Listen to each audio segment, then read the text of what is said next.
It's the JT the Brick Show. This is the Silver and Black. This is the Raiders. This is a historic franchise. This is no ordinary job. Your Silver and Black home to sound off for over 25 years. I don't care if I offend somebody. If it isn't right, I'm going to stop practice. We're going to do it the right way. And now, here's JT the Brick. What's up, Silver and Black? This is Fernando Mendoza. Just signed the contract. I'm so excited to be a part of the family. Can't wait to get to work. I'm really excited. Thank you guys again for all the support. Wow, that's Fernando Mendoza. It's official. Normally I get those guys on the show when it's official. We don't need to. We were able to introduce Fernando Mendoza, do a lot with them. We had him on Media Day, our teammates here at Silver and Black Productions. Well, that's a good show topic today. Fernando Mendoza signs his official contract with the Silver and Black. Welcome in, everybody. JT, as we kick off the show, brought to you by the DeCastroverde Law Group. We got a lot of partners that I met with the last couple of days. Had coffee today with Alex DeCastroverde on the main streets of Summerlin. All their victories, all their wins, brothers win. Brotherswin.com. And thrilled to have the DeCastroverde Law Group here exclusively for Mendoza Monday. And it's Thursday today. I thought we'd give them extra love today, more flowers, because Fernando has officially signed with the Raiders. Now, I never thought that was a big deal. I never brought it up. I never saw it, oh my God, oh my God, oh my God, what's going to happen? Never thought it was a big deal. I knew it was just the language. But wow, the language is pretty impressive now because Fernando is fully guaranteed. Woo! And it's a big one. I was there the day Jamarcus Russell signed fully guaranteed. And no one after that got that money because they capped it after our guy, Jamarcus Russell. And we wish him well. It didn't work out well. But this is a new era on this deal. This is a monster for Fernando Mendoza. So he has done all of it guaranteed, as Barkley would say, $57.2 million. Let that sink in for a second. For this young man who got his degree from Cal Berkeley, for this young man who grew up in Miami, for this young man who had to transfer colleges so people would look at him and give him a chance, and he won the Heisman Trophy, and he got selected number 1 overall, and most importantly, he won a national championship, and he just banked $57 million. Now, as I always say on this show, and you should be watching live on YouTube, I can't believe I have to remind people every day. We're live on YouTube, JT the Brick. Please subscribe for free. We're doing pretty good with the analytics on that. Like to get to a certain number, you could help us get there for some of our giveaways. JT the Brick, as we're on YouTube. Think of all the money that we assume Mendoza made before he signed the contract. Just think of the money. I don't know what it is. Fanatics Fest, cards, signing cards, memorabilia, helmets, jerseys, Heisman Trophy swag. How much money do you think that is ballpark? I think it's in the millions, but I don't know. I don't get involved with players' monies, but we're talking about a big contract today. And look at the money he's getting guaranteed to play for the Raiders. And you wonder when he's going to play? You're wondering if he's going to play? $57 million guaranteed. He's playing. I don't think he'll play the first couple of weeks, but he's going to play. And $57 million should get you to a Super Bowl in the rookie contract. It should. Jared Goff went to the Super Bowl with his rookie contract with the Rams. Drake May went to the Super Bowl with his rookie contract with the Patriots. Joe Burrow went to the Super Bowl with his rookie contract with Cincinnati. Jaden Daniels went to the NFC Championship game with his rookie contract with the Commanders. Oh, Bo Nix went to the AFC Championship game with his rookie contract with Denver. Lately, I find myself setting the bar for Fernando. Right? I talked about the top 10 quarterbacks. Caleb Williams, rookie contract. Drake May, rookie contract. I just watched Quarterback on Netflix. Just watched it. I want to talk about. I could do 4 hours without a commercial on that Netflix Quarterback. You watch Joe Flacco. Joe Flacco's wife in the episode. I mean, they should get their own reality show. They got 5 kids. Joe Flacco's living in hotel rooms because he goes from Cleveland to Cincinnati, from the Jets to the Eagles, Indianapolis. And his wife had a bin of all his jerseys that his kids wear. She picked out the Colts jersey. He won a Super Bowl in Baltimore. Remember, he had one of the greatest postseasons, I think, ever. It's on the Mount Rushmore all time of postseasons for a quarterback, right, with Joe Montana, when Joe Flacco won the Super Bowl. And he's played with everybody ever since. It's really unique to watch Quarterback. You got to go watch it on Netflix because Flacco gets the crap beat out of him. And Baker Mayfield gets the crap beat out of him. Baker Mayfield's injured in every episode. Every episode, Baker's hurt, and he goes back out on the field and throws a touchdown. The other quarterback, Cam Ward, who I'm a seller, not a buyer after watching this. I'm just a seller, not a buyer. Former stockbroker. You can look into that any way you want to. I don't care. I'm a seller of Cam Ward. And then you had Jaden Daniels and his mom. Woo! His mom. Miss Businesswoman. You can't get to Jaden Daniels without getting through mom. And she's sharp. And Jaden Daniels got the crap kicked out of him in his second year. Hamstring, knee, elbow, missed 10 games. So Jaden Daniels goes from the NFC Championship game, misses 10 games year 2. 10.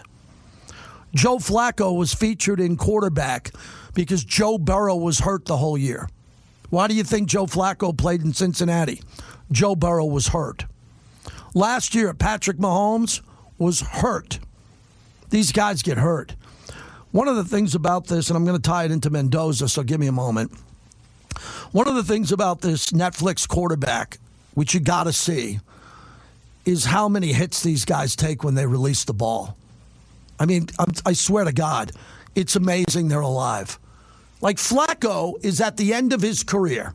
He's got a shoulder problem. He doesn't practice all week. He shows up to play in the game with no practice. He releases a pass. A defensive back lifts him up, slams him into the ground. He's an old man. He gets up. He's like, oh, my God. Jaden Daniels gets sacked in Dallas, goes to the ground, stands up. He's like, whoa. And we're wondering when Fernando's going to play? He could play sooner or later. He's a big guy. Have you seen Fernando? Were you at the introduction when I introduced him there to Raider Nation? You see the size of this guy? Wait till he puts on cleats and shoulder pads. He looks like a tight end.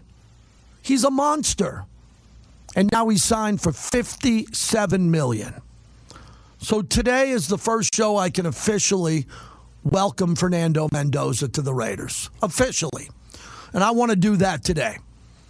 I want to hear from Raider fans throughout the course of the day on what Fernando Mendoza means to you right now today. Breaking news, he just signed the contract. My son just put the picture up in the YouTube feed of him with a big smile, signing the contract, and now he's set for life. Set for life on one contract. Now, he's going to pay his agent. He's going to pay taxes. Ooh, he's playing in Vegas. No state taxes. No state taxes. As I've told you, the two new things I've learned about Vegas. Try not to pay for gasoline. They're giving you these vehicles now that you don't have to pay for gas. It's changed my life. I don't even think about gas other than to fill up my wife's tank. And number 2, do not ever in your life again ever pay state taxes. Because once you stop paying state taxes, you cannot go back. I lived in California longer than I lived in New York. Right? I lived in California. I lived in San Diego 8 years, LA 10, San Francisco 2. So that's 20. 20 years I lived in L.A. I could never move back to L.A. because I'll never pay for gas. And I'll never pay California state taxes. I would never give California a penny of my taxes ever again. And I've done well. I would never give California a penny of my money other than the money they deserve from me from my federal taxes. I would never give them a penny of my money. Never. And I wouldn't give Nevada. If Nevada said tomorrow at a principal, we're going to have a new law and we're going to have state taxes, I would move to Nashville. I moved to Texas and host this show. I don't know why I got on that tangent, Connor. Because I was talking about Fernando not having to pay state taxes, which makes a little bit of a difference. When you're making $57 million, not paying state taxes, yeah, that's a little bit of money, man, compared to paying New York taxes, New York City taxes, New York City sales tax. How many other taxes are there in New York City? I mean, how many? So Fernando and his family are set for life. I think they had some money.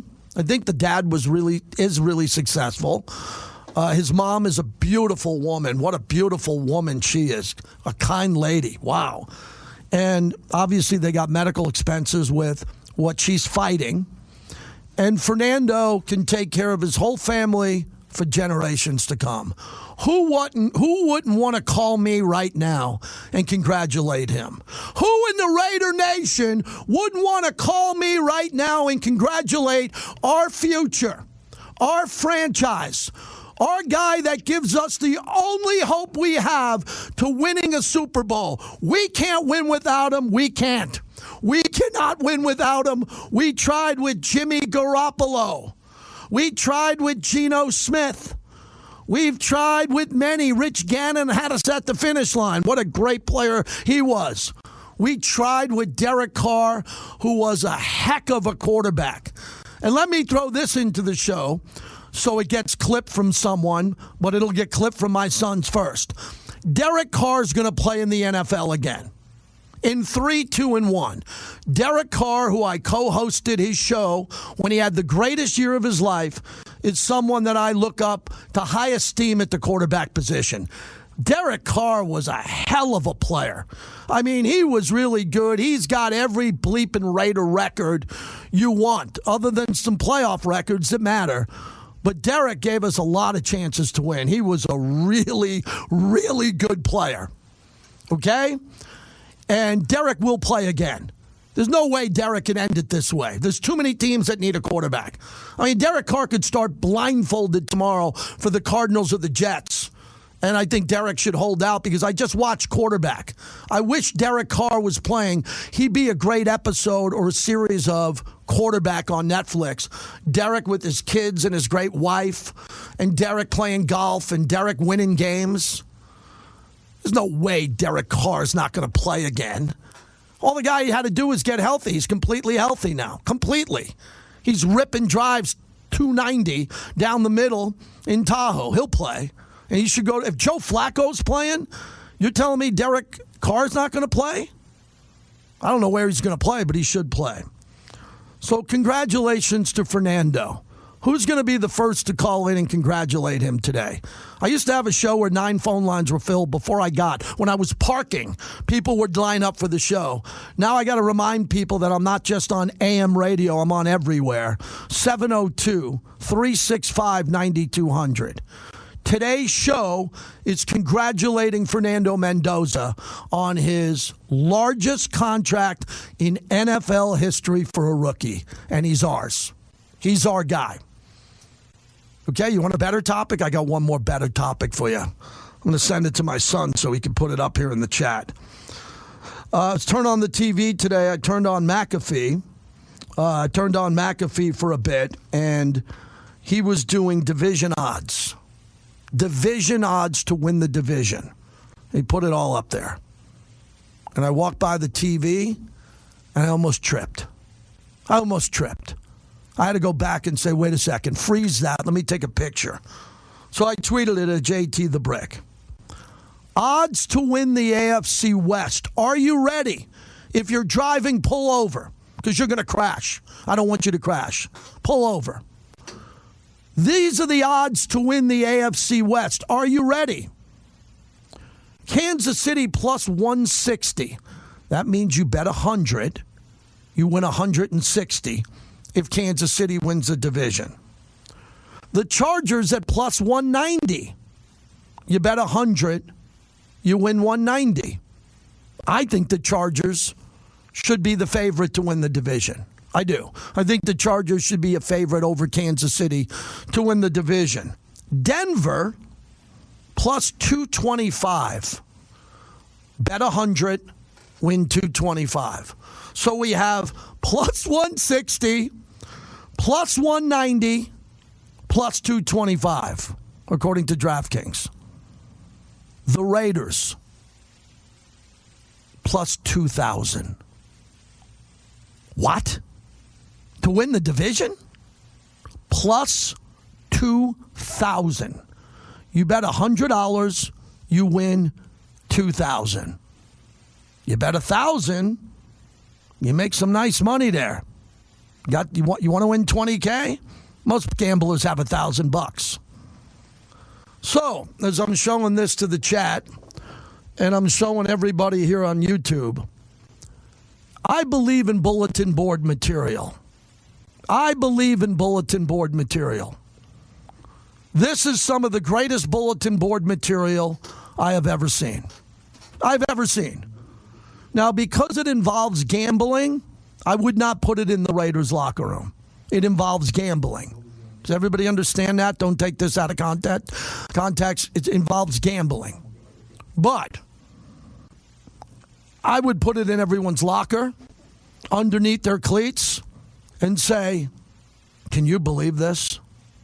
Can you believe this? This could be the number one piece of propaganda, anti-Raider propaganda that I've seen. It could be the number one piece of Raider propaganda I've seen. And I've seen it all. I've seen those Kansas City Chief Raider weeks. I've seen the flyovers from the planes saying bad stuff about the Raiders. I've seen some Raider haters everywhere. Plus 2,000? Really? You can't walk up to Fernando, Max, Kwity Paye, Nakobe Dean, and A.J. Cole and pull them into a room and say, they think so lowly of you, they say you have no chance this year to even compete for the division. Like if they made the Raiders plus 650, I'd be like, okay, all right, that's pretty bad, but it's 650. They made the Raiders plus 2,000. What are we doing? Oh, my God. Wow. They don't believe in you, Raider Nation. I do. Now, I don't predict games, but you want me to go out on a limb this year? You want me to go out on a limb this year? The only time I picked the Raiders ever to win the Super Bowl on the radio was when Jack Del Rio was on with me, and they came off the 2016 season 12-4. I picked them to win the Super Bowl, and they had one of their worst seasons ever the next year. So I said, I ain't doing this again. But I ain't going to pick them to win the Super Bowl at plus 2,000 in the AFC West. Woo! Man, that is some bad stuff, man. That is like, when you're a Raider fan, I just put it out on Twitter. Please bookmark it. Just bookmark it and save it, just in case. What happens if Cousins comes out and we're 3-1? What happens if we come out, beat Miami, beat New Orleans, 2-1, beat the Chiefs 3-1, or beat the Chargers? Beat the Chargers and go 3-0. Then the odds will change. It won't be plus 2,000. They'll move it down to plus 1,000. So that's where we stand today. I gave you two great topics. Two unbelievable topics on the disrespect of the Raiders and the celebration of Fernando. I should spend my next hour and 20 minutes hearing from fans congratulating this young man. 702-365-9200. He deserves it today. You know why? He signed a contract that secured his wealth and his family's wealth for generations. He's one of us. He's one of us. We should congratulate him on the radio, on his own station. We're the flagship. We're the station, the only one. So let's see who sounds off and gets that. It's a big topic for me today. I want to prove that this radio station is still relevant with listeners who understand the importance of great topics other than who's your second pick to play second right guard. I could give a crap. I care about Fernando. I care about Fernando possibly bringing us a Super Bowl. Now, the backup right guard might help us. He ain't Fernando. We need this guy to hit. We need this to work. It's got to work. It can't be in the middle. It can't be, I hope it works. That's the one thing. Love me or not, like me or not, I know you believe in what I'm saying here, everybody. This cannot not work. This has got to be our key, this contract today, to winning a Super Bowl in Las Vegas. I have no other way that we can win a Super Bowl other than that. I understand team football and concepts. I understand that. Don't lecture me that it takes a whole team to win. I'm aware of that. We don't win a Super Bowl without Fernando. Period. You know it. I just said it. So congratulate the young man today on his $57 million contract. I'm going on a staycation here on the Strip today, and I'm packing up like road sodas, like vodkas, and I'm putting it all in a cooler. I wouldn't do that if I was making $57 million, Connor. If I had $57 million, I wouldn't be sneaking my vodka sodas to the pool. Not that I will. I'd be on my $57 million deal. You know, I got my wife a cabana. We do this, but man, I'd be having them running into my cabana with Cristal, bottle of bub. I'd pay for the DJ, man. I'd be like, "Who's that DJ? I'll pay." Wow, $57 million. You got to be kidding me. Congratulations to Fernando Mendoza. Sean from Vegas, you're the only one in the world who's congratulating him. So thank you for calling so we know we're making sense. Go ahead, Sean. JT, you can hear me? I can hear you. Hey, it's a real pleasure. You and Q are definitely the kings of Raider Nation, so just want you to know that. Yeah, real excited about Fernando. I got to say congrats to him. Good kid. I think Vegas is going to take to him real well. But, it's funny. You said, what happens if Cousins goes 3-1? When you were talking about Raiders maybe win the AFC West. And I tell you, I say I want Kirk to play all year. I understand we're giving Fernando a lot of money, but what do you think about that? No, Fernando has to play at some point. He's our franchise quarterback. So we have to start him week 6, week 8, week 9, whatever it is. He can't sit out a year. What are you talking about? He can't, but if he doesn't play. If Kirk is balling? If Kirk is balling to the level of this schedule, where he is balling and winning and beating the Rams, the 49ers, and the Seahawks and the Bills, then you be calling me every day if that happens. I will. Okay? Well, look, it's nothing but good, isn't it? Yeah, look, if Kirk is undroppable, surely we say, look, Kirk is going to get hurt. You know that, right? No, and I don't know that. And then Fernando is going to step in. And, yeah, I don't know. I don't mean in a bad way, but it sounds like look, I'm thrilled, and I just wanted to. Thank you. I can't believe no one's calling in, JT. They're all calling in. I like to spike the phones, and I'm an insecure little baby on the radio. I'm like the type of guy. Thanks for the call. If I don't see people I'm the type of radio host that when I go on the radio, I want to feel like I'm doing an encore at the Sphere in front of 20,000. I don't want to feel like when I start my radio show, I'm in a coffee house with an acoustic guitar with 2 people in the corner. I like volume, rhythm, and energy, and I deserve that. And there's plenty of people calling and plenty of people listening and plenty of all that. But after 30 years of doing this, I have a high standard of excellence on what I want the callers to sound like every day. I was the best caller in the country. I started my career as a caller. I have a standard. Not everybody's going to be great, but everybody should care. Right? Everybody should give a crap because sports radio is not going to be here in 10 years at the rate it is. It's not. 10 years from now, there's not going to be sports radio unless there's a lot of other people like Q and I and other people that love radio and fight to be on the radio. They're not. You're going to be watching shows where there's a host and 17 people wearing chicken costumes talking over each other, acting like idiots. And they're gonna call that sports radio. Okay, there it is. My son just put up the AFC West odds. You can see it right now. Oh, my God. I'm talking to my older son. I see him here. He's on another screen. Print that out as a T-shirt. Make that a T-shirt. I'll wear that to the torch. Raiders plus 2,000? Are you kidding me? Who's got $5,000 to throw on the Raiders plus 2,000? I don't gamble. I don't bet. Anybody out there got some fresh coin to put down on the Raiders at DraftKings plus 2,000 today? I mean, Connor, you got, I don't know if you bet 20. We got a lot of fake people on the radio now. They bet every game. They have gambling networks where the weekend hosts on the weekend on these gambling sports networks go, I'm on the Packers, I'm on the Rams, I'm on the Lions. No, you're not. You're a weekend board op who gets to host on the weekends. You have no money. You're not betting every game. Well, but they are betting $5, so they say they bet every game.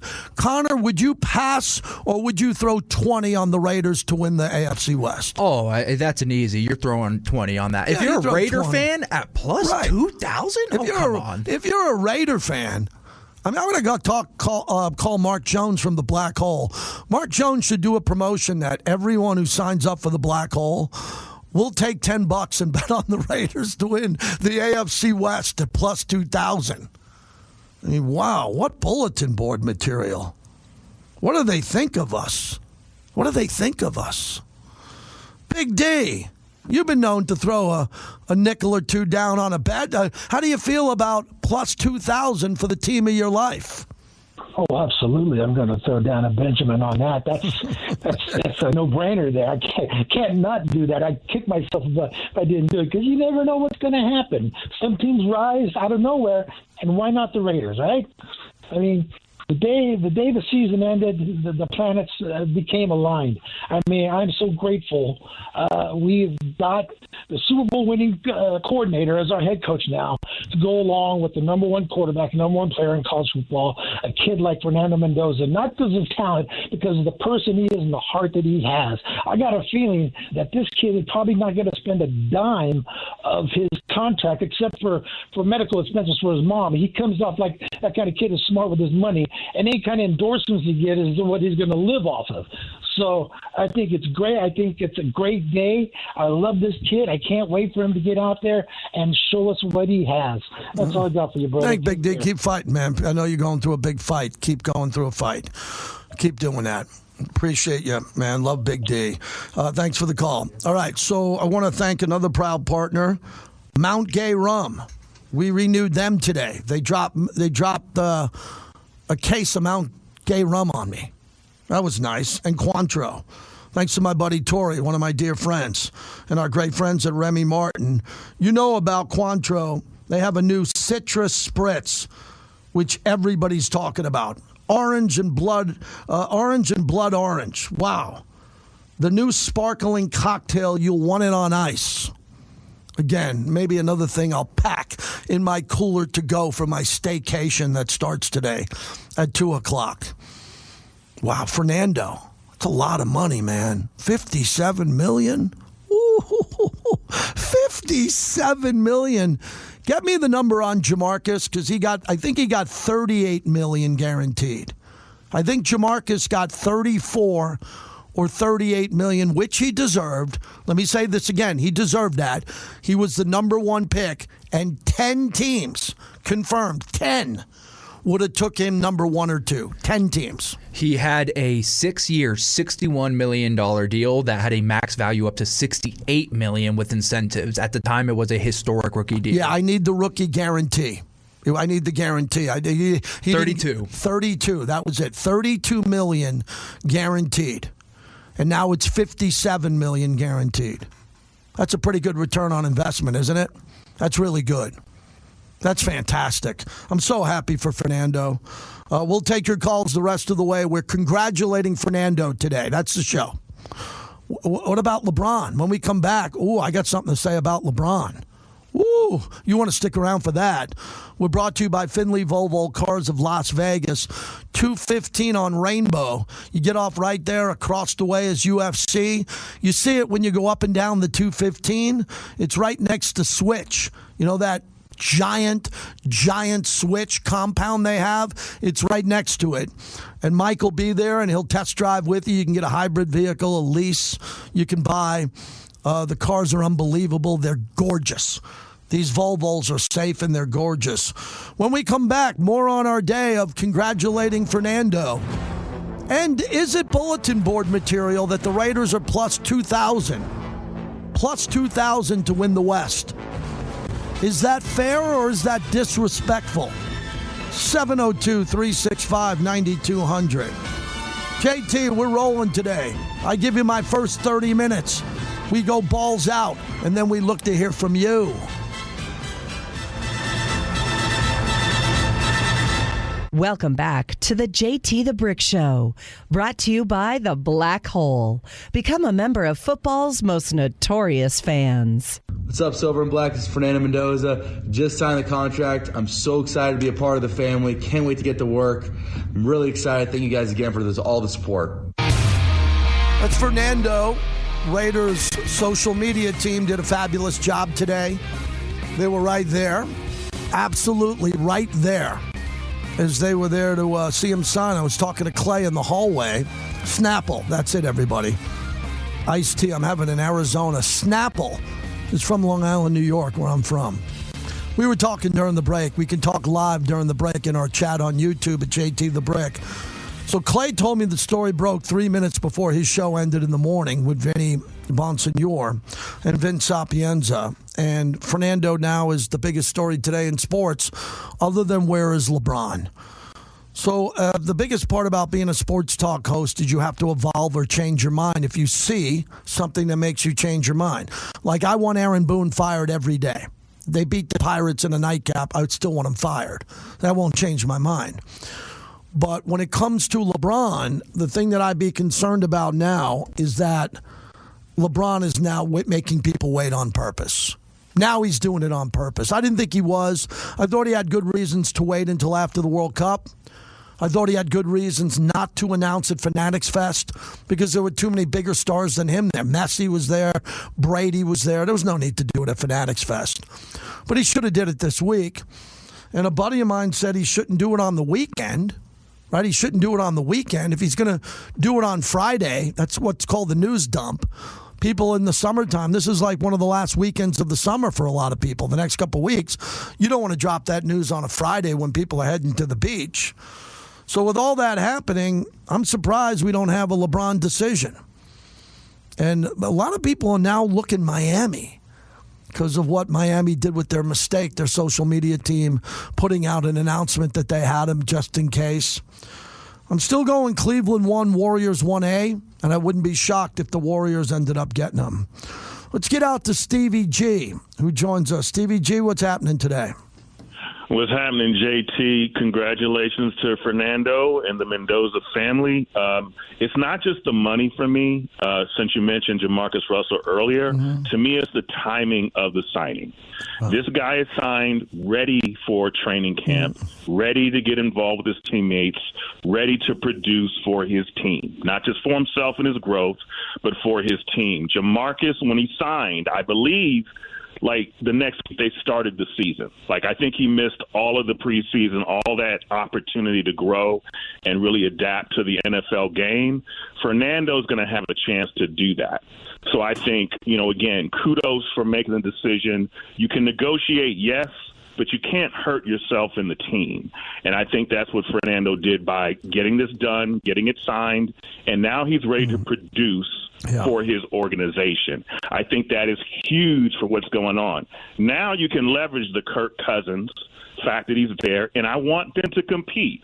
Hey, if Cousins can beat them out, let them beat them out. And, yeah, what you said earlier, if they can go 2-2, 3-1, 4-0 to start the season, okay, but it's a competition, and I want Fernando to believe that every week he's getting better, like that 1% better they always talk about, and he's trying to overtake whatever lead Cousins has with his experience. Right. So I want to see him try to start as soon as he possibly can by being prepared, and it starts with what he just did, signing the contract and being ready for training camp. Nice job. Have a good one. Yeah, Take care. Thank you. Have a good weekend. Appreciate that. A lot of that's true, and I think Fernando could start week 1 if he's exceptional in training camp and Cousins is not. I have a lot of respect for Cousins. From the time I interviewed him back-to-back at the Super Bowl on Radio Row, I think it was in Minnesota, when he got – I'll never forget the interview. We interviewed him one day. The next day he was traded. We interviewed him again with the new team. I got to talk to him about that. I hope he remembers that. He probably doesn't, but I remember it well. I got to look back on that. But I have enough respect for Kirk Cousins to say that he's going to win the fight in camp. I mean, are you nuts? How many times have I told everybody? Kirk Cousins knows Kubiak's playbook better than Sam Darnold. Better than Sam Darnold. He knows this. He's known this playbook for years. Fernando knows none of it. Kirk Cousins isn't going to screw up in training camp.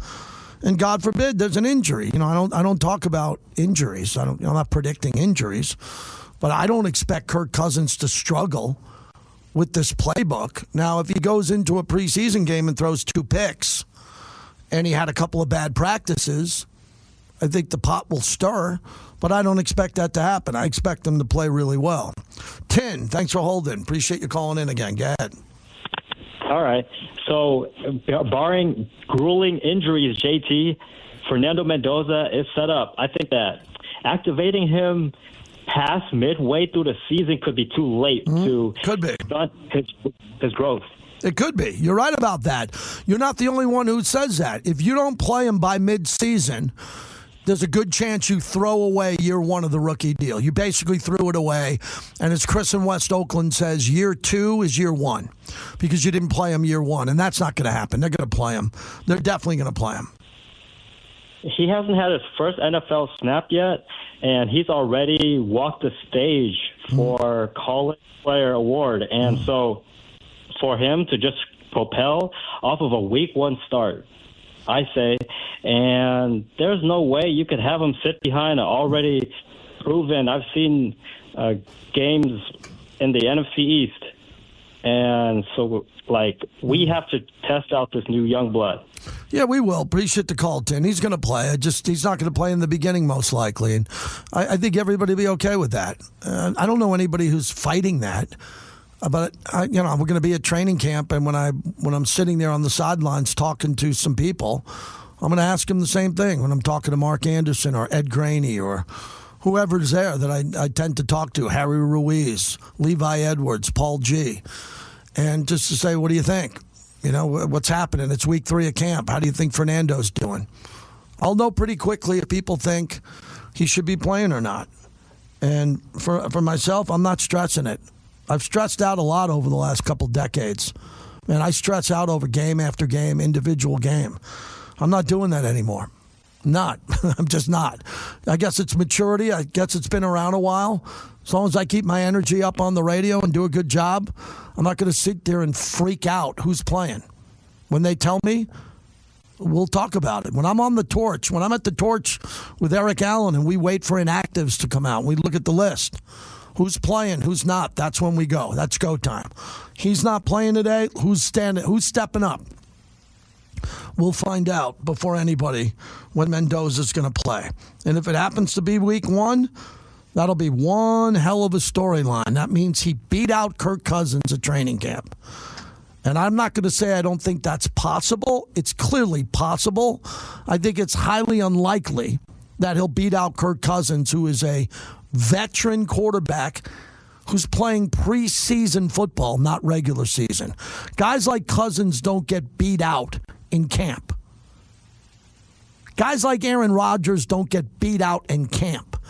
Now, during the year, I've been watching this quarterback show with Joe Flacco. Joe Flacco knew when he was with Cleveland that Dylan Gabriel was ready to play. And Joe wasn't playing well, and then they benched him for Dylan Gabriel. He knew it was coming. So I don't think Kirk Cousins is losing sleep that he's going to lose his job to Fernando in camp. But we will see. Thor is in Summerlin. What's on the barbecue tonight, Thor? What are you cooking? Some chicken wings. just taking it easy right now. I don't know, it's so hot out Thor, there. it's gonna be 110. I've been in your pool. 110. It's gonna be 110, man. I mean, what do? Do you get in the pool, then get in the air conditioning? Because you got some shade in your backyard. You got some shade. Yeah, I got good shade. But no matter what, you're in the shade in the 110. It don't matter. It's still hot. Yeah, so you got to get in the pool, and you got to have a cold beer, and you got to run in. Don't run in too fast because you might slip on the wetness. Get you a cold beer, and you got to drink it fast so it doesn't get warm. Yes. It can't get warm. But JT, man, congratulations, Fernando. Congratulations to the Raiders. Congratulations. This helps the Raider Nation because I've been watching. People we're starting to get stressed out. Oh, God, here's something crazy is going to happen again. Why aren't we getting this done? Calm down. We said on our show last night, calm down. It's going to get done. We're not even stressed. I'm happy it got done today, and we can go. I was looking at the odds you had up there. Man, I wish I'd have got those. I bet the Raiders $75 to win the division. I got them at 18-1. I know you say plus 2,000. I think for layman's terms, it's easier to understand plus $20 or 20-1. But 1,800 is what I got them at, so it's plus 18. I'm like, whatever, I'm gonna throw a little something on it. It's like a season-long bet, you know what I'm saying? And I think that we can shock the world and do it. I also really hope Fernando can shock the world and start. I want to see him go because I think the beginning of the schedule is a little easier maybe. And he can get in there and get some confidence built up for that rough stretch rather than throw him in right in the middle of that craziness. And I believe we could. I really believe we can shock the world and maybe Denver and the Donkeys and the Chiefs and the Chokers. They're going to be beating each other up too. If we can get in there and get a few, go 4-2 maybe in the division, still a couple games here and there. They're division games. They're going to be tough. We can win the division. I think it's disrespectful to put any team at that price to win the division. How many times do you see teams come from last to win the division? It happens every year over and over and over again.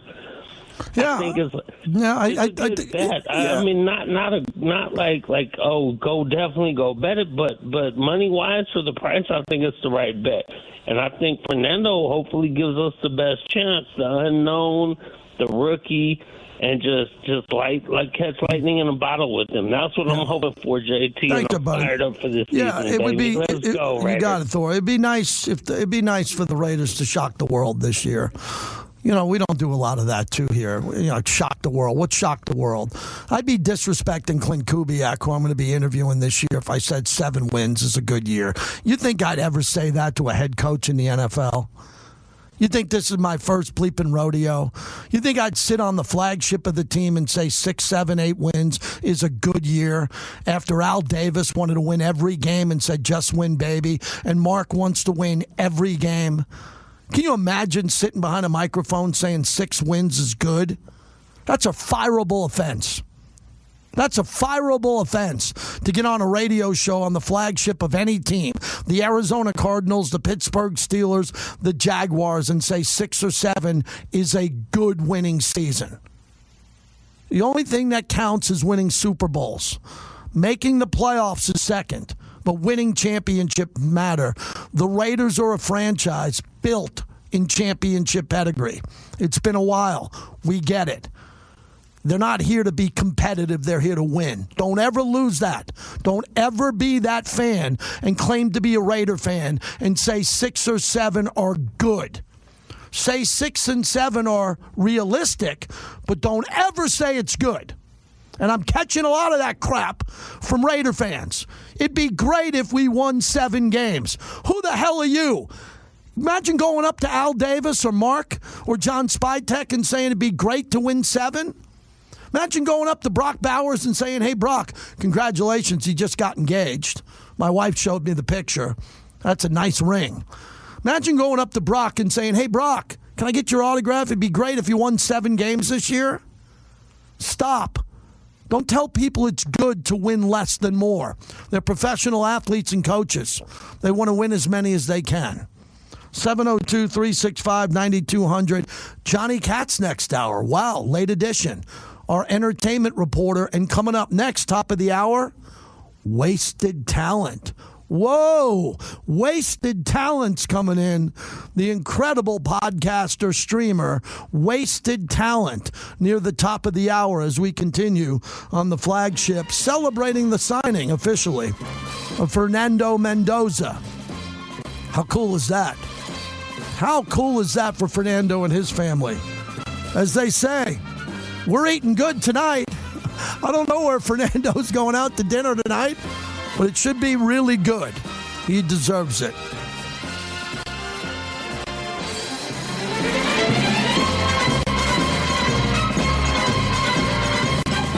Welcome back to the JT the Brick Show, brought to you by Modelo Especial, the new #1 beer in the U.S. JT back with you as we continue. Kind of running a little late here because we were railing through the monologue that went a little bit long. Blind Mike in Philly. Thanks for waiting, buddy. What's up with you? I hope you have a good weekend. Go ahead. You too, JT, man. How you doing? Everything is great. I got to say, I'll be quick because I know you got to call out. But I was going to say congratulations on the contract and everything. But it proves the point that I was just thinking. The Raiders are seeing something in him that he's their guy. Yeah. The next whatever with 10 to 12 years. And I just feel like that isn't that. And one question, that I will say he was a heartbreaker to me back in the fall because he came into State College and beat Penn State. But no, I wanted to comment.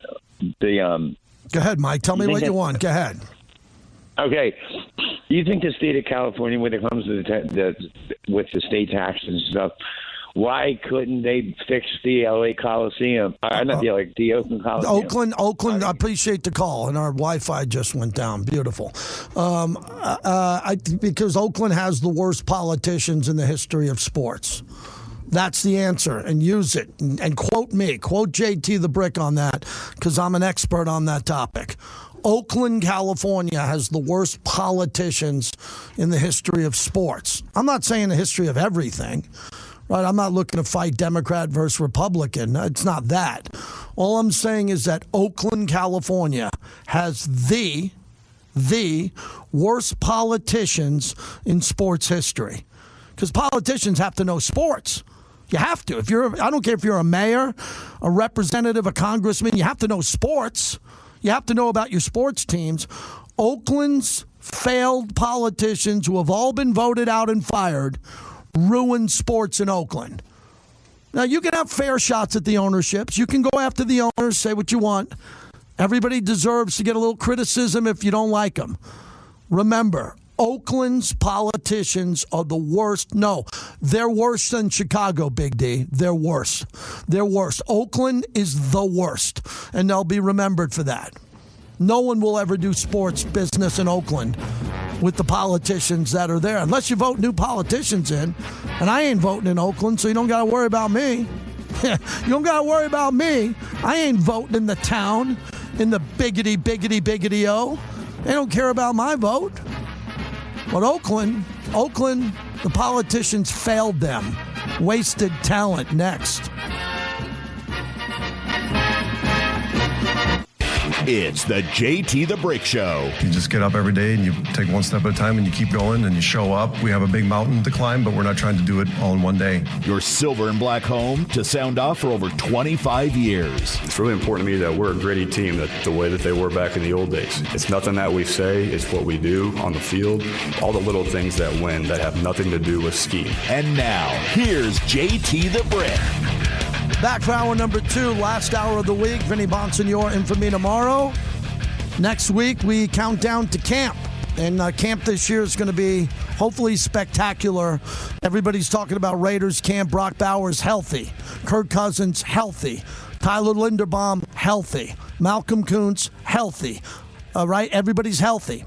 pretty much, including Max Crosby, who is reporting with the rookies. So that's great for Max. So we're excited about this. Today we are celebrating the contract signing of Fernando Mendoza. A little sound here, if we can. This was him earlier today when he put a pen to paper. Here's what he said. What's up, Silver and Black? This is Fernando Mendoza. Just signed the contract. I'm so excited to be a part of the family. Can't wait to get to work. I'm really excited. Thank you guys again for all the support. We bring in the tremendous podcaster and streamer, one of our insiders.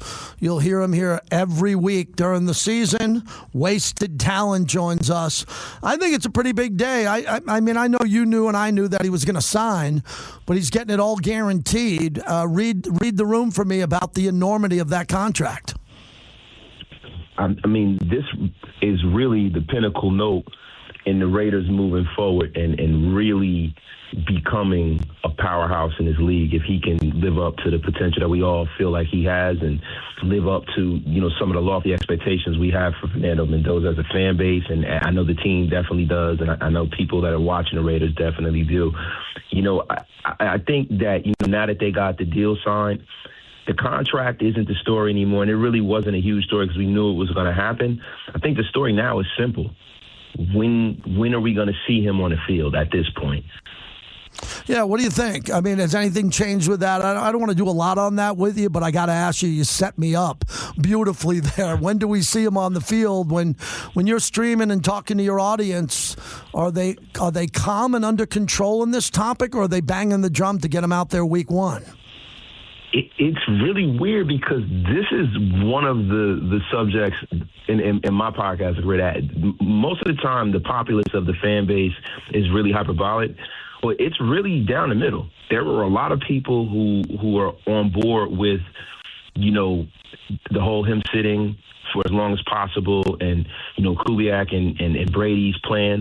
They've kind of been on the same sheet of music with him sitting and really learning and watching. And then you have the 50% of the people that are saying that, and I happen to be one of them.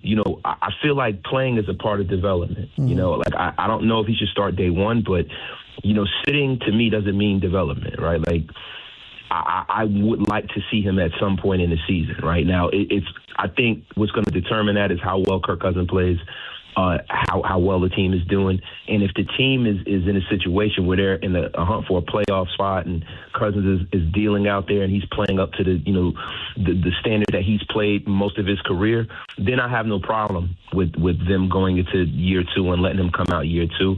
But I start thinking back to Sam Darnold in Minnesota.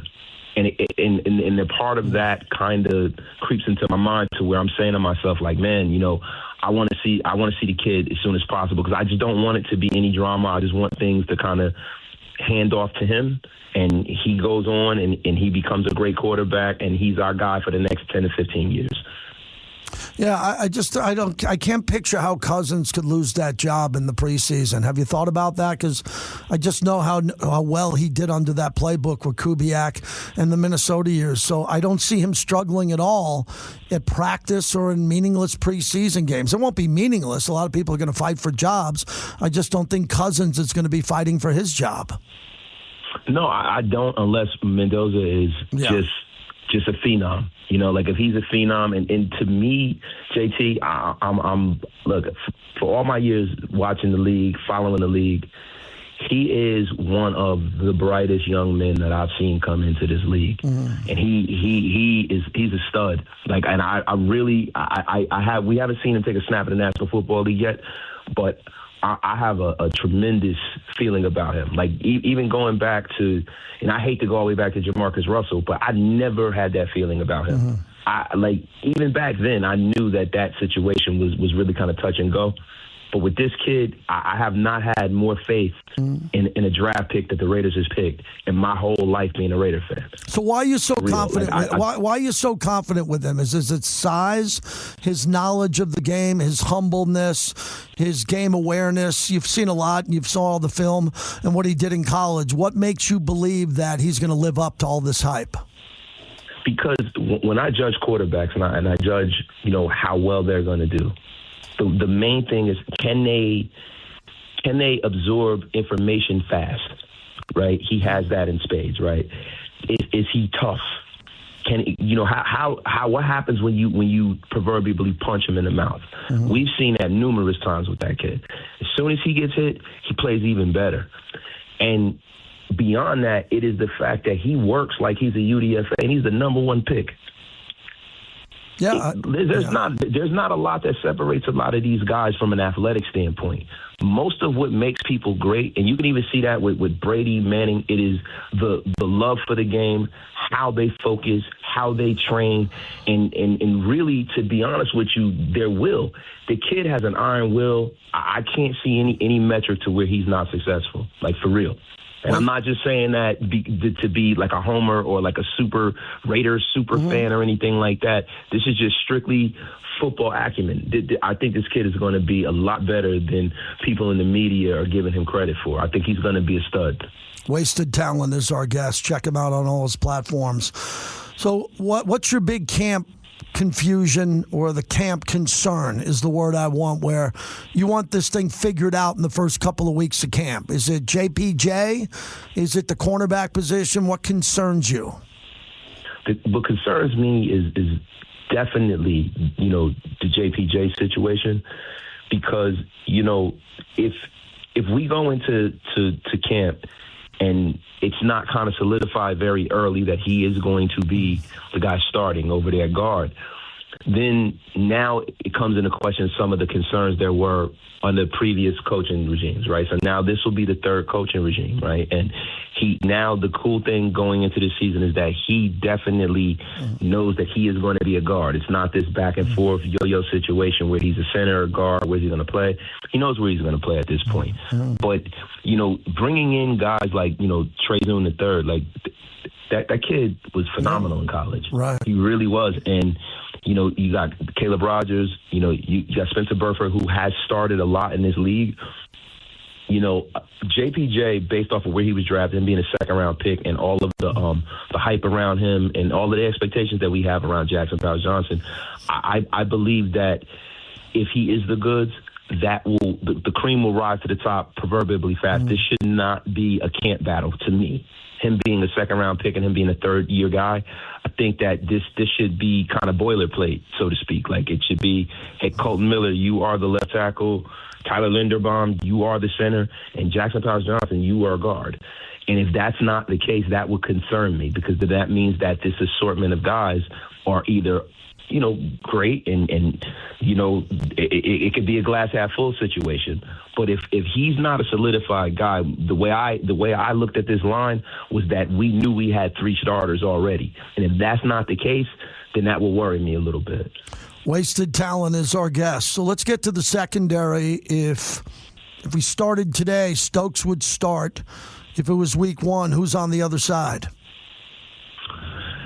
Just based off of the fact that, Jamar McCoy, we know that guy, should have probably been a first-round pick, but he has some injury concerns, and we have to kind of see how that goes. But it'd be Darian Porter, because he's been here. He's got some reps.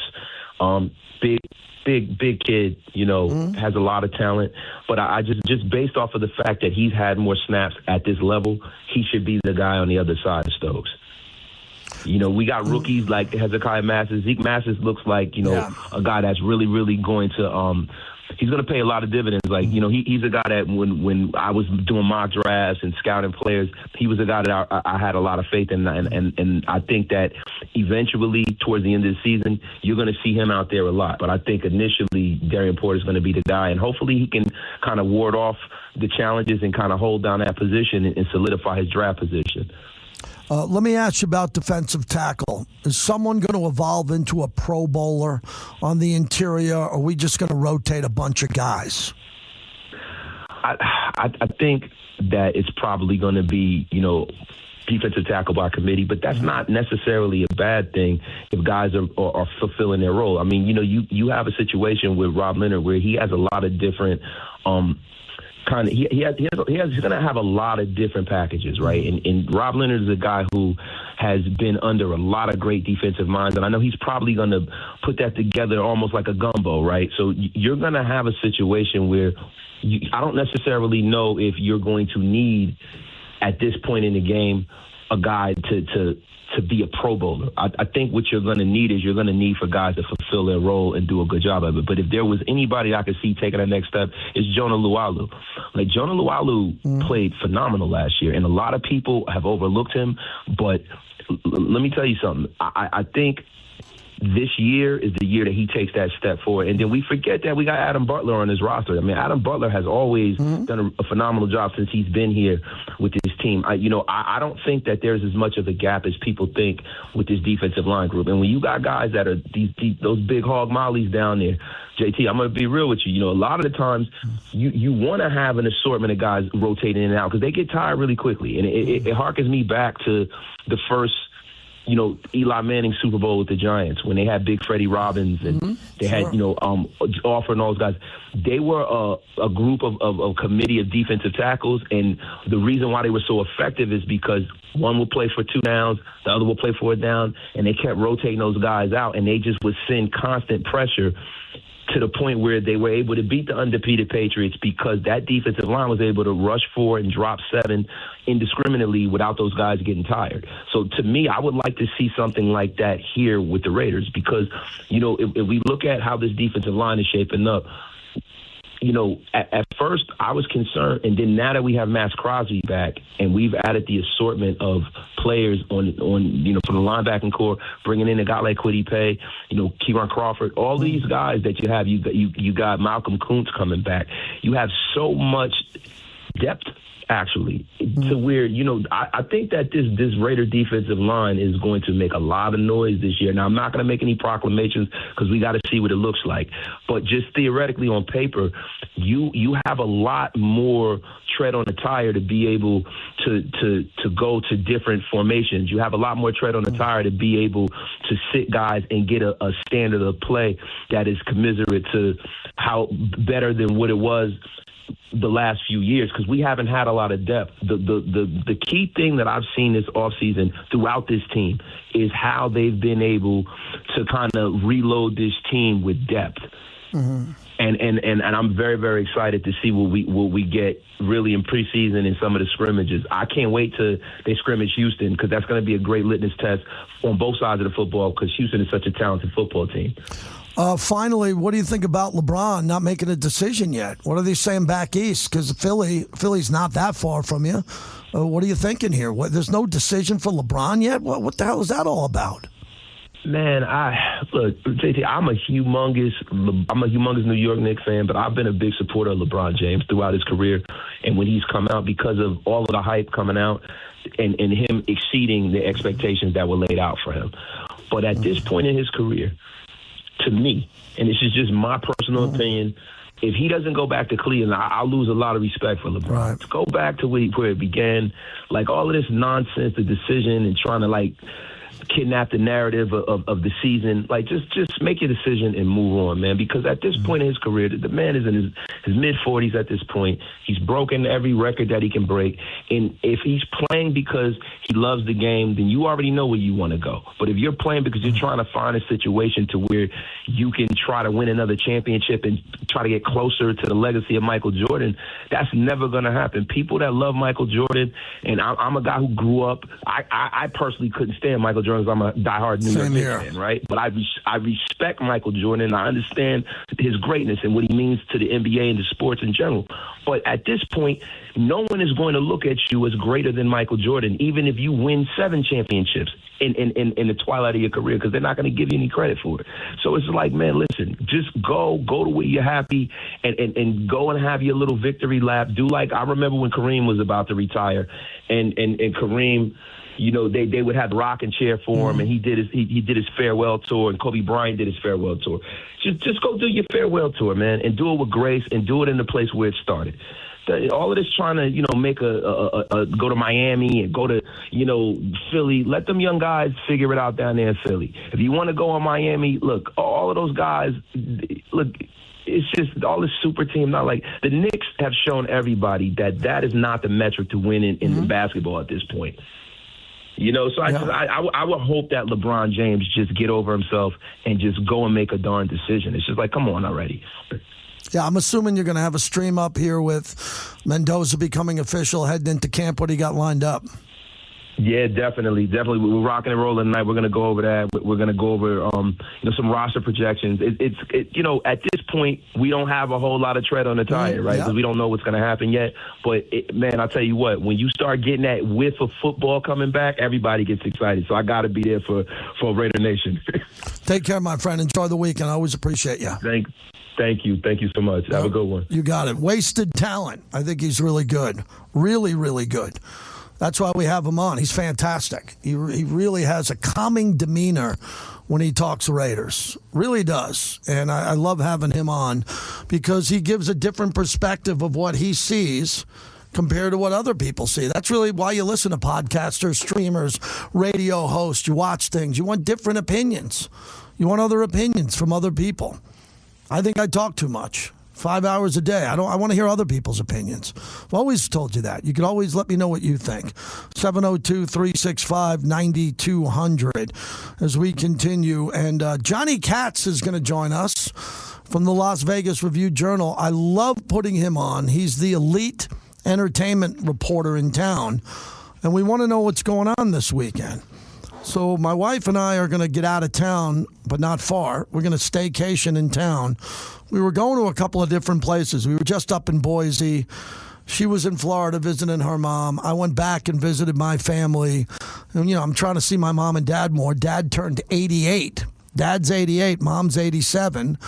They're in New Paltz, New York. It's been raining a lot back east. Man, talking to my sister and other people, it's raining. Like you wait around all summer for the summer, and it's pouring rain. Like every week it's been like raining. So I'm going to wait and go see the family in Florida in a little bit coming up here. But it's too hot to go to Florida this time. And then I got some trips going to see Rush on the road. So I'm going to go see some concerts at some point and do all that. I love having John Katz-Lamidis on, Johnny Katz from the Las Vegas Review-Journal, Neon. He gives you the vibe of what's happening this weekend. And breaking news, my wife, who you know well, we're both doing a staycation, 2 different properties. So I will leave those off the air. One's a partner, one's not. So we are going to staycation on the Strip because a couple of buddies told me about this new thing about signing up for rewards cards, and then there's no fees, free parking, and you can get these like $700-800 rooms for like $120, and my wife did it. So tell us about that. What people do this time of year? Well, I've done that myself. Yeah. Not recently. Yeah. If locals, if you do your research, you can figure out the game. You can figure out a way to hack your way in. Locals have a home field advantage, to use a sports term, here in Las Vegas. So yeah, and here's what I'm thinking. Just leave it there. And here's what I'm thinking, because I could be wrong, and you know better than me. Some of these properties have 4,000 rooms. 4,000. Yes. Some have 3,500. I know that in mid-July they're not sold out. I'm positive. But they don't want to give away $700-800 rooms for $100 because they want to have a level. They want to have a level of, the establishment that they have. But you would know. I mean, what happens with some of these places when they have empty rooms in mid-July at 1:10? They want to fill those rooms and get people to play slots and go to the restaurants, don't they? Yeah, well, you have to get them in their bodies into the building. Right. So you're often the resort fee is outpacing the cost of the room. The room might be $39 and the resort's fees might be, upwards of $59 or $79 or whatever they are. And I know, if I was running a resort company, I'd be looking at, do I offer the entire inventory all the time? If I've got a 4,000 room hotel, am I, maybe I've only got a couple thousand that are actually being offered and we're managing during a particular weekend. There's that too. You don't have to be in charge of 4,000 rooms every single night. You can manage that too to cut down your overhead and manage it as a 2,000 or 1,500 room resort. Things you hear. Let's just put it that way. Things you hear in the field. But the last vacation I did was actually at Lisa Vanderpump's place. Yeah. Which is very, small, boutique hotel. Boy, I had a good time. Really, we had a really, really good time there. Excellent service, decor, everything was fantastic. So, but I haven't done one since then. This was a couple months ago. I want to ask you about that because that's the former Cromwell. The Raiders did a lot of events there at Dre's on the roof, and then Vanderpump comes in. What did they do? I mean, what's the difference, the decor of the restaurants? Because I know they rebranded the pool, but it's kind of the same pool and same DJ place. What do you do? What do you do when you take over a property? What has happened? Well, the pool has nothing to do with the Vanderpump branding. That's one thing I noticed right away, man. You know, I was like, if you want to see Vanderpump all over, you would probably want to, extend it to the rooftop. It's just a regular, pool. It's run by Caesars Entertainment, and booked for a lot of private events and then an amenity for people who stay there. Dre's is back downstairs. And the iconic basement, they called it. If you remember the Barbary Coast days, Dre's was downstairs. It was the original, kind of nightclub. It was a restaurant that turned into a nightclub at like 2 a.m. So that's what's happening downstairs. And then Vanderpump, the regular hotel, is all about Lisa Vanderpump's history of reality TV and her personality, her color decor, the pink-purple motif. They've got Gigolo Bar, named for the dog that has been the inspiration of her philanthropic efforts for dog preservation and adoption initiatives. So that's there, and that's really cool. And they have a 2.5 foot tall Jiggy effigy in the corner, a statue off to the side of it. So it's got a lot of personality. And they saw the Giada there, we ate there, and then they have the sports book there. Really cool. Every once in a while you have to go out there. People who live here and get to figure, and see how these places operate and see what all the fuss is about. What's going on with Diana Ross? As we know, we were there. She played Cliff Branch's event at the Canton, Ohio at the Hall of Fame, which is one of the greatest. I'll never top that, being introducing Diana Ross. Lighting the Torch was cool. Introducing Diana Ross in Canton, Ohio for Cliff Branch. You got that. I got that under my belt, man. That was good, bud. I mean, whenever Diana Ross comes back, I mean, that's a mandatory event for many, isn't it? You got to do it. Bucket list. If you haven't seen her, see her. If you have seen her, see her anyway. I remember that night at Canton, I was standing next to, I was with Rich Eisen, and Yes. I've known Rich forever. He was there. And I've known Rich since our days in Northern California. And she comes out, I have to be standing next to him, and I go, this is really Diana Ross. This is not the Diana Ross in Legends in Concert. This is That was crazy. Just blown. It was really something, man. But she's still, the thing about Diana Ross is she wears diva well. She is, and she was probably the forerunner of all the divas in pop music and Motown. And super set list, all the hits. And I like that I think she's closing with the I Will Survive by Gloria Gaynor. It's not one of her own songs, It's late in the set list anyway, and just kills that. And she's, it's a fashion show with her. And, on stage, she's brilliant. She's one of my... on my bucket list for interviews. I have not interviewed Diana Ross, and we're hung up on how that would happen. And that's been going on for years, but I'm still holding out hope now. She's got 3 dates in October coming back, so at the Encore Theater, October 2nd, 3rd, and 4th. So there you go. All right, Johnny Katz, as we wrap it up, I saw AC/DC at Allegiant the first time, and I loved it. I loved it because the sound was better than I thought. We all know that Allegiant has improved with their sound from the first Gart show, and they've improved on that. Now they're coming back again, and I'm wondering how they're doing. Ed Sheeran was there last. Now you got AC/DC, Foo Fighters. We'll get into Rush before we wrap it up, the rumors. But what about AC/DC? We're still talking about a football stadium. That's a big draw for a band that's been around that long. Fortunately, AC/DC's used to these venues, and fortunately also here, Allegiant Stadium has had them. So it's once you run them, you would expect that they'll be able to dial it in. What I've noticed is the vocals are the thing that you really have to pay attention to at Allegiant Stadium. The guitarists are okay. In all these shows, Guns N' Roses, that was the case. I thought the best sound, one of the best sounding shows was the Stones. Yes. They sounded great, and McCartney sounded great in Allegiant Stadium also. So, but a lot of it depends on the road crew. That's what happened with Garth Brooks. They had never been in that place, and it was just, it wasn't happening for him. And but I it's AC/DC. So what do you do? You go. You salute the rock gods and go. Hey, the Rush rumors have been running around there for a while, and they would be perfect at the Sphere. We'll wait for the official news, and you'll probably break it officially. But just more. What are you learning about after Gwen Stefani and Fish and other bands now? Are there a lot of bands saying, "Wait, what about us? How come we haven't been invited?" Because I've always said, and I just saw Kenny Chesney with you, and thank you again for that invite. And not everybody deserves to play the Sphere. If you don't have a good front man, if you don't have someone who, you cannot just think you're owed the Sphere. It's got to be special. Well, you have to be you have to have a legacy of hits or a legacy of familiar music or some way to reach multi-generational fans. Fish is not a hit band, but they got multi-generational fans. No doubt, obviously, dates to the 90s. You have to be visual. You have to have visuals because you have to be able to think, okay, Rush is going to come in there. What are we going to see? Obviously, if you're a Rush fan, it's a cornucopia of opportunity. I mean, there's a lot of visual. There's a lot of themed music that comes off Rush, and they're killing it right now. I mean, this is not a nostalgia show necessarily. It's all their older material, but they're killing. They're really good.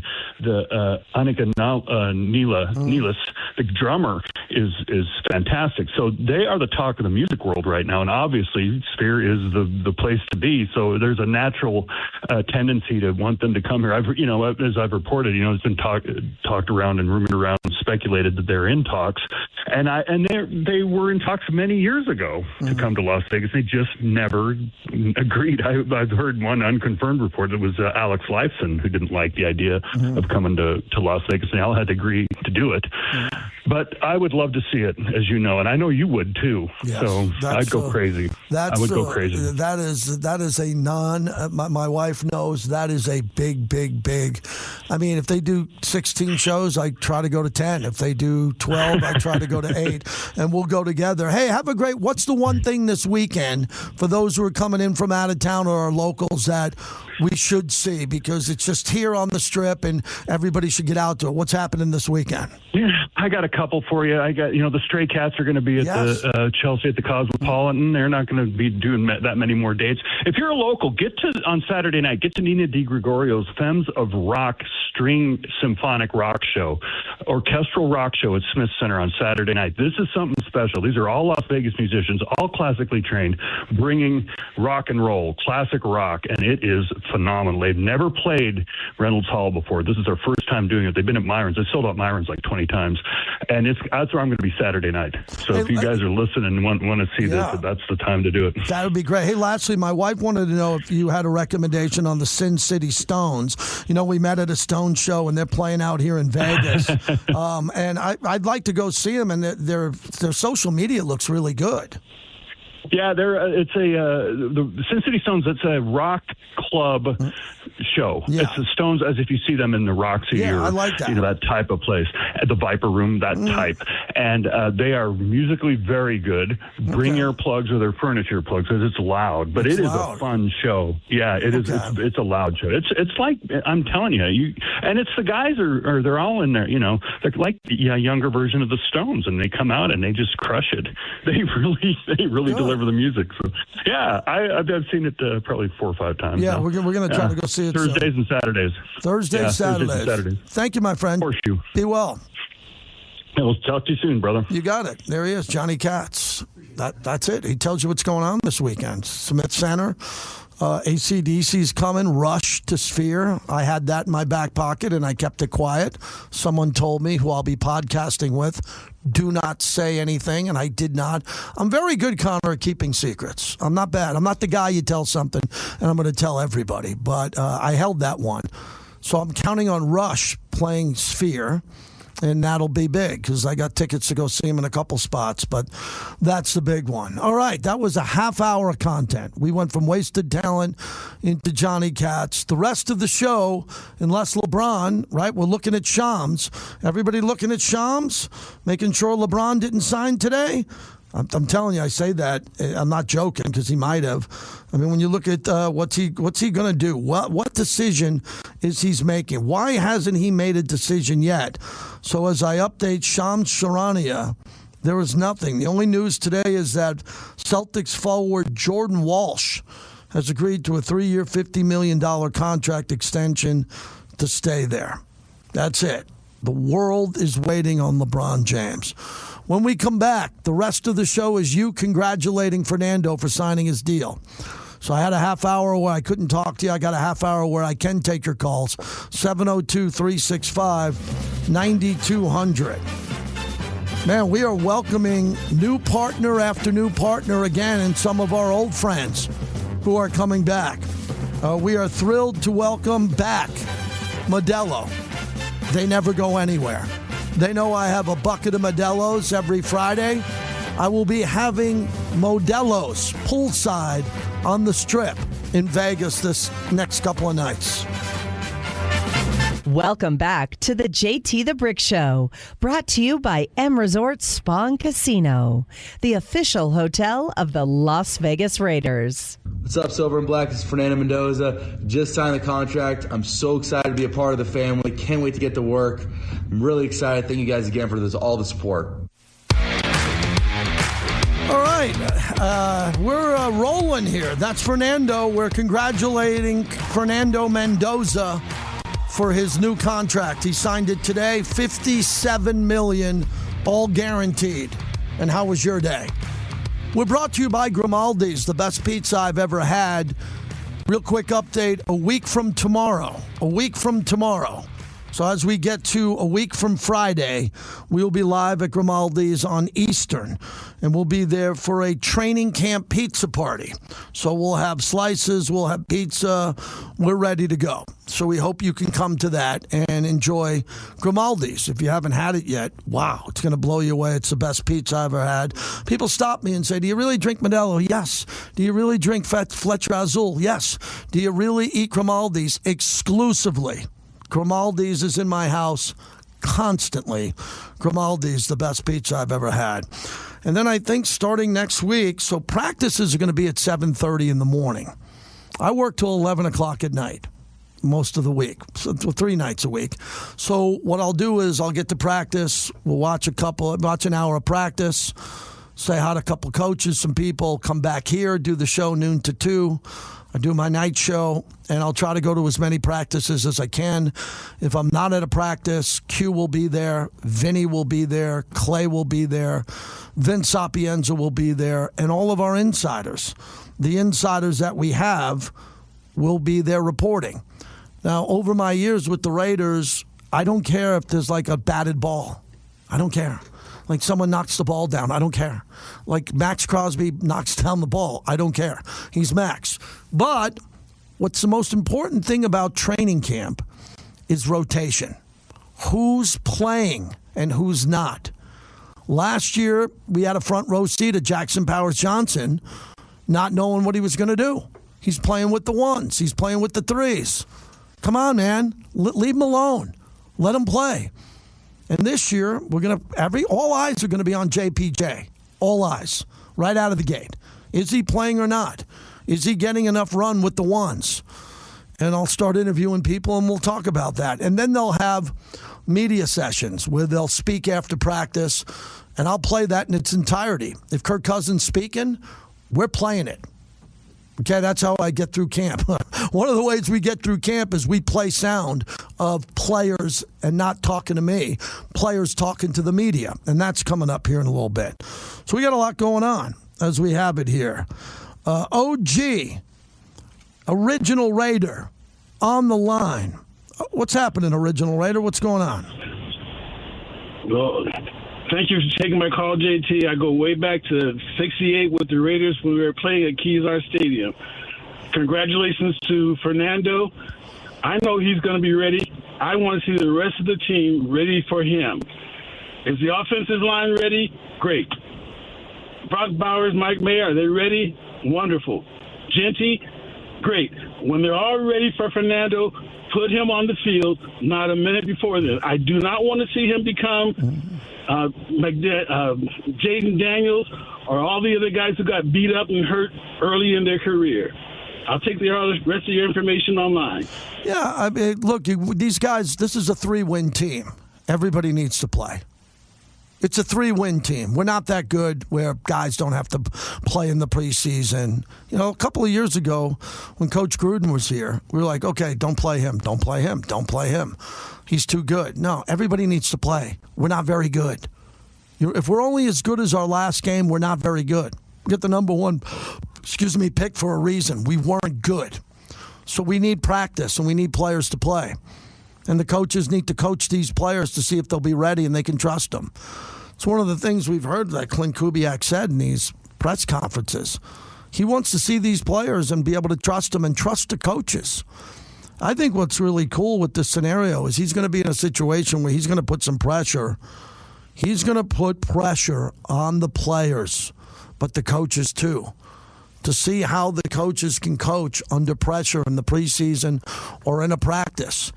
I think Clint Kubiak's going to blow the whistle and say, goal line right now, and put pressure on the defense. And Rob Leonard's going to have to be able to match him. I mean, think about the chess match between Rob Leonard, who's now the defensive coordinator, first time. He's never done that. And Clint Kubiak pressuring him with Janocko, drawing up plays to try to get the defense to jump off sides, to get the defense to, have to think on the run, to jump quickly into goal line. There'll be some fun stuff out there. But most of the stuff we will not see. Most of the stuff is not done in front of fans. It's not done in front of the media. It's done in private when the media isn't there and the fans aren't there. There's a lot of work to do. And they're going to do all this work, and I think they're going to do a really good job. But the point will be, how much do they play? They don't practice a lot in the NFL anymore. They don't. They don't have padded practices. This isn't Santa Rosa, where Ted Hendricks is coming out with a white horse, and people are coming out there and everybody's going nuts. And then after practice, they're all going to the same bar, drinking their faces off and then sweating it out the next morning.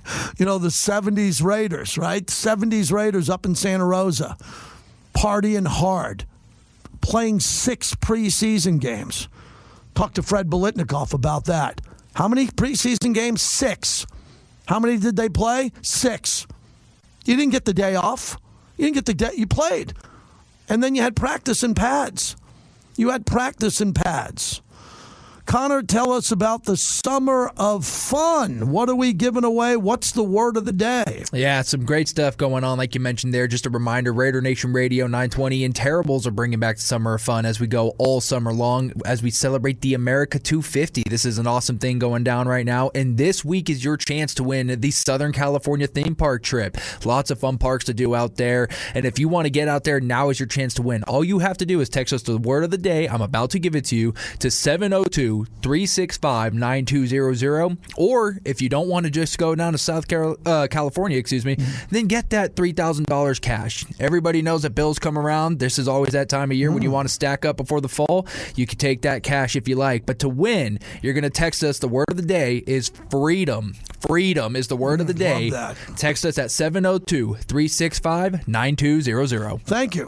Unbelievable live read there by Connor. Appreciate it. He's been in for Clay all week. Q's still here, so Q's doing his show from the studio. So that's coming up here in a little bit. Q Myers coming up here in about 15 minutes. When we come back, we'll wrap up the show on the other side. We'll thank some of our proud partners. I'm off tomorrow. Vinny will be in for me tomorrow. Next week, closer to camp. Rookies reporting.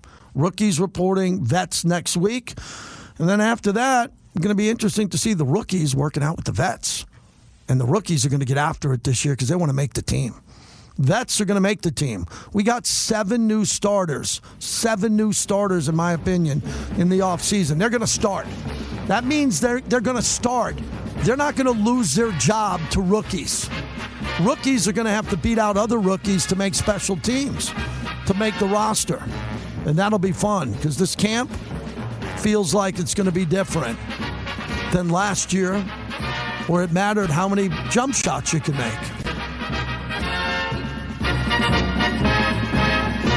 Welcome back to the JT the Brick Show, brought to you by the DeCasta Verde Law Group. If you get injured in an accident, call 702-222-9999. Hurts, he's looking left. Pressure, pockets, hit from behind. Crosby the sack.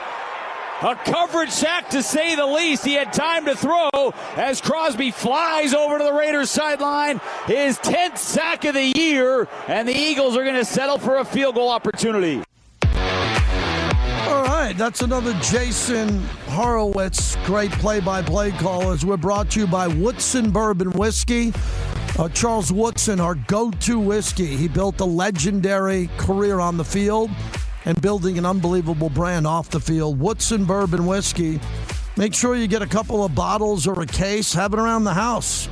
Man, have it around the house when people come on over. Nothing cooler than when you go to your bar and you take a Woodson Bourbon Whiskey and you make your friend a Woodson Bourbon Whiskey. Then you start talking about Charles Woodson. How cool is that? JT back with you. Thanks to Connor for a really good week. Thanks to our guests this week. So I talked to Reggie Kinlaw today, Barry Sims today, Mike Haynes yesterday. They're all lined up to be a part of our Raider Signature Series, where we're going to be interviewing them and talking about their signature moment. We didn't do any this week. We kind of got a little bit behind, but we'll make up for it next week. I'm shocked that I'm sitting here and I won't be on the radio for the LeBron James decision. There's no report. And if he's going to make a decision, as we talked about, this would be the hour to do it. So it could get out nationally on the national news and all that. So every day it doesn't happen past like 1 or 2 o'clock Pacific. It's probably not going to happen until the next day. And tomorrow's Friday, and normally you do not want to break news on Friday. The last thing I want to say this week before we get out of here. Also breaking news for Vegas. Mark Cuban joins the Oakland Athletics ownership. So Mark Cuban bought into the Oakland A's today. Harbinger Sports Partners, led by Mark Cuban and Rashawn Williams, acquired a minority stake in the Athletics, their first major league sports investment. The group, formed in May of 2025, targets $50 million to $150 million in stakes in the NBA, MLB, and NFL, and that's where they're jumping into. So Mark Cuban's private equity firm bought a minority stake in the Athletics, who are moving to Vegas. The ESPN thing this week was hard. It was hard for me and everybody. Why was it hard for me? Because I just got raked over the coals on social media hard, and I didn't do anything. All I did was say that Ryan Clark got screwed. I didn't say he deserved to keep his job. I didn't say I like Ryan Clark. I never said I count on his content. I just said they fired him mid-segment. He went to commercial and they fired him. Carl Ravitch they fired from Baseball Tonight before his 35th year anniversary. They got rid of Cam Newton. I don't really care, but for Cam Newton, he's not going to get a bigger platform than ESPN. Where's he going to go? Nothing bigger than ESPN. And then we saw Tom Pelissero get let go from NFL Network. He's Raider friendly. I'm sure he's going to be out here at Raider camp. He's pretty big. And then other people, Bart Scott, and then all the people behind the scenes. So all I tried to do this week was remind people, do not dance on people who get fired. And if you have a problem with me for saying that, I could give a crap. Don't ever celebrate people getting fired. I'm sure people in our building, people in other buildings, it happens all the time. And I always say, don't define yourself by your job. Cam Newton is not defined by appearing on First Take. He's one of the greatest athletes to ever live. He's at the level of Bo Jackson and Jerry Rice and Jim Brown, Cam Newton, and he won a Heisman. He's not defined by First Take. And a lot of people are defined by their jobs. I'm not. You should be defined by your family, your kids, your parents, your legacy. So this week was ruthless. What ESPN did was savage. And I don't know, maybe they can get away with it again. And don't blame McAfee and Stephen A. because they're being successful and you don't like them. They're successful and maybe you don't like them.